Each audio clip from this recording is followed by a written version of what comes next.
നമ്മുടെ ചലഞ്ചിലെ ഏറ്റവും പ്രധാനപ്പെട്ട ഒരു കാര്യമാണ് കുട്ടികളുടെ മാനസികാരോഗ്യം എന്ന് പറയുന്നത്. കഴിഞ്ഞ ദിവസമൊക്കെ നമ്മൾ കുട്ടികളുടെ പല രീതികളെക്കുറിച്ചും സംസാരിച്ചിരുന്നു.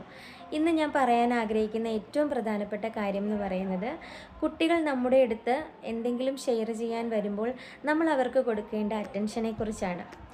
നമുക്കറിയാം, ഇന്നത്തെ സാഹചര്യത്തിൽ എല്ലാവരും മൊബൈൽ ഒരുപാട് യൂസ് ചെയ്യുന്നവരാണ്. ഒരു പരിധിവരെ കാര്യങ്ങളൊക്കെ മൊബൈൽ ത്രൂ ആണ് ചെയ്യാറുള്ളത്. കുട്ടികൾ എന്തെങ്കിലും കാര്യങ്ങൾ നമ്മുടെ അടുത്ത് പറഞ്ഞു വരുമ്പോൾ അവർക്ക് എന്തെങ്കിലും ഷെയർ ചെയ്യാനുണ്ടെങ്കിൽ, ഒരു പക്ഷേ അവർക്ക് എന്തെങ്കിലും സങ്കടമായിരിക്കാം, അല്ലെങ്കിൽ അവരെന്തെങ്കിലും സന്തോഷം പങ്കുവയ്ക്കാനായിരിക്കാം വരുന്നത്, അല്ലെങ്കിൽ അവരെന്തെങ്കിലും സംശയങ്ങൾ ചോദിക്കാനായിരിക്കാം, പല കാര്യങ്ങളായിരിക്കാം അവരുടെ ഉള്ളിലുണ്ടാവുക. നമ്മൾ അവർക്ക് അറ്റൻഷൻ കൊടുക്കാതെ നമ്മൾ മൊബൈലിൽ തന്നെ നോക്കിയിരിക്കുകയാണെങ്കിൽ കുട്ടികൾ പറയാൻ വരുന്ന കാര്യങ്ങൾ അവർ നമ്മളോട് ഷെയർ ചെയ്യണമെന്നില്ല. അതേസമയം അവരുടെ ആ ഒരു ഇമോഷൻ ആ സമയത്ത് തന്നെ അവർക്ക് നമ്മളോട് പ്രകടിപ്പിക്കാൻ പറ്റാതെ വരികയും ചെയ്യും.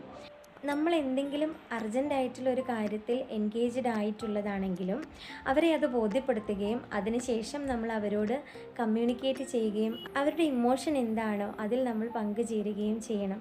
അപ്പോൾ മാത്രമാണ് കുട്ടികളുമായിട്ടുള്ള മാനസികമായ അടുപ്പമുണ്ടാവുകയും അവരുടെ മാനസികാരോഗ്യം നല്ല രീതിയിലാവുകയും ചെയ്യുകയുള്ളൂ. എനിക്ക് പറയാനുള്ളത്, എത്രയൊക്കെ തിരക്കുണ്ടെങ്കിലും കുട്ടികൾക്ക് വേണ്ടി കുറച്ച് സമയം നമ്മൾ മാറ്റിവെക്കാൻ തയ്യാറാവുക. അവരെക്കുറിച്ച് അറിയാനും അവരുടെ ഉള്ളിലുള്ള ഇമോഷൻസ് എന്തൊക്കെയാണെന്ന് മനസ്സിലാക്കാനും കുറച്ച് സമയം നമ്മൾ അവരോടൊപ്പം ചെലവഴിക്കുക.